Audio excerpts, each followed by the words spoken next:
Hello, students. So, how are you all? I hope you are doing well, and I hope you are ready for today's class. So, after learning about parts of speech last week, today we will move on to the next chapter. Can you guess what it is? Hmm? Yes, it is sentence patterns. However, before we talk about sentence patterns, I would like to do a small and quick review of last week's chapter.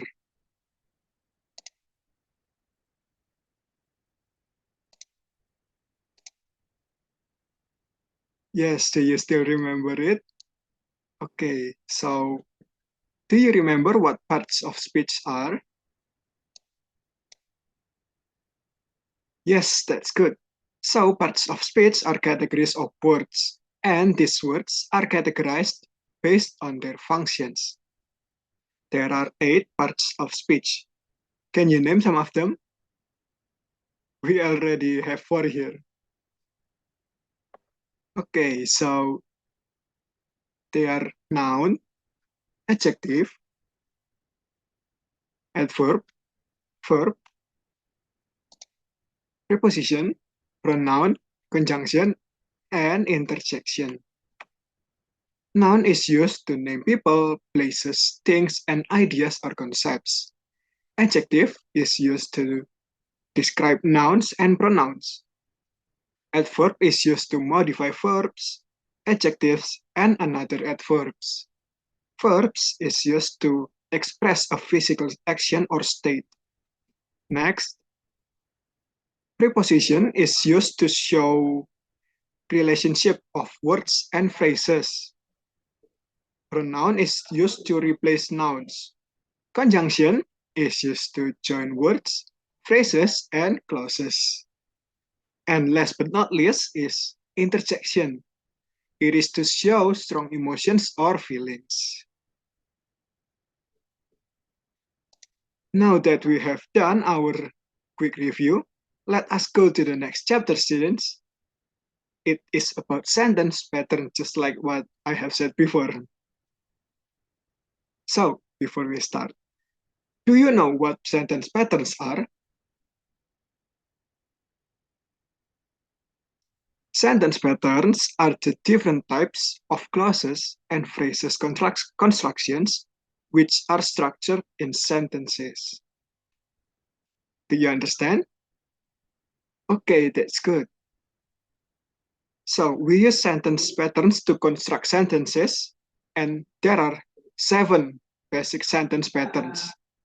The first one is subject plus verb. It is very simple, right? For example, if is studying. If is the subject and is studying is the verb. Okay? The second sentence pattern is noun 1 plus verb plus noun 2. For example, Sam made pasta last night. The noun 1 is Sam, the verb is made, and the noun 2 is pasta. In this sentence, noun 1 functions as the subject of the sentence, while noun 2 functions as the object. Do you get it? The noun 1 and the noun 2 are 2 different things. Okay? Next, the third sentence pattern. It is noun plus to be plus adjective.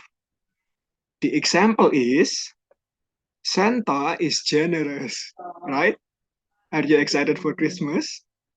Well, I am. So, Santa is generous.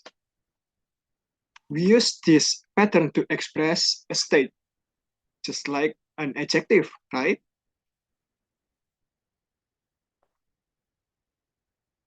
Santa here is the noun 1, and generous is the adjective. Okay? Next, the fourth one. It is noun 1 plus to be plus noun 1. It is different from the second one because we have 2 nouns, but they are the same. Okay? we have two nouns, but they are the same. The example, John is a teacher. John here is the first noun, functioning as the subject. And a teacher is the second noun, functioning as a subjective complement. Subjective complement means a noun that is equal to the other noun in one sentence. Basically, it is to complete the first noun. A teacher is to complete John. If we switch the sentence to be like this, the teacher is John, then it will still have the same meaning, right? It is because John and teacher are two equal nouns. They have the same meaning or one meaning. Yes, do you understand? Moving on, we have number 5, the fifth sentence patterns. It is noun plus to be plus adverb of place. Okay. For example, Allison and Jenny are in the library.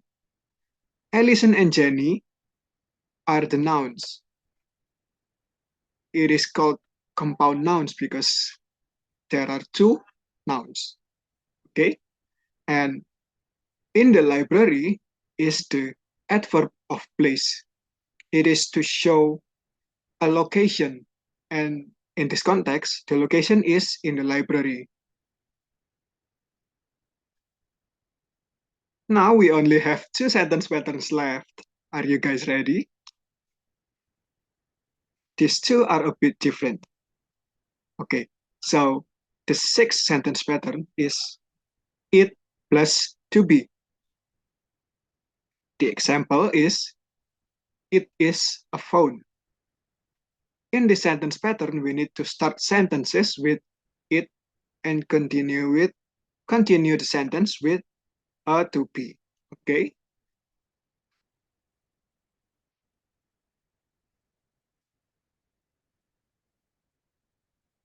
So just like what I said, we need to use it and to be.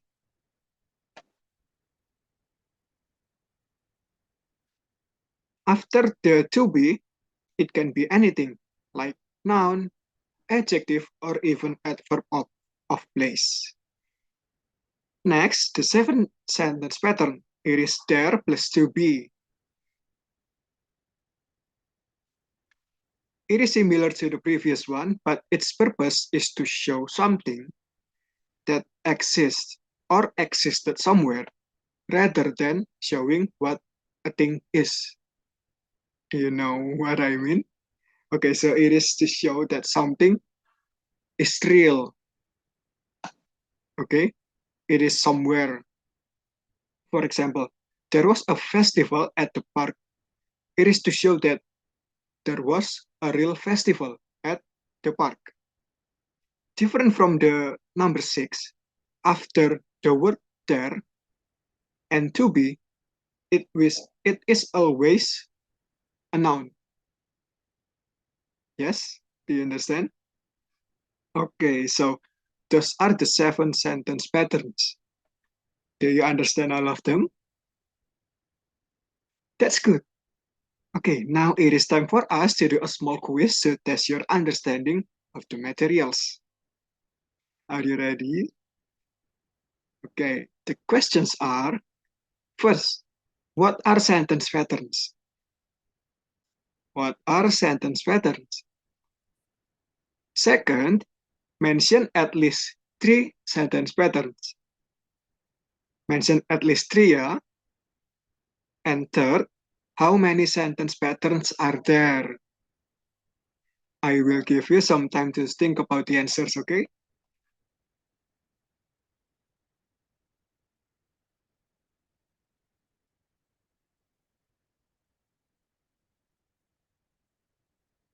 Are you ready to answer? Or do you need more time? Okay, I will give you some more time.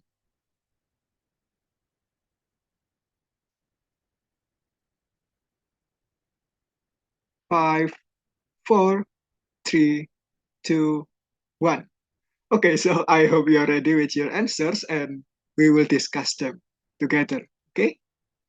For number 1, what are sentence patterns?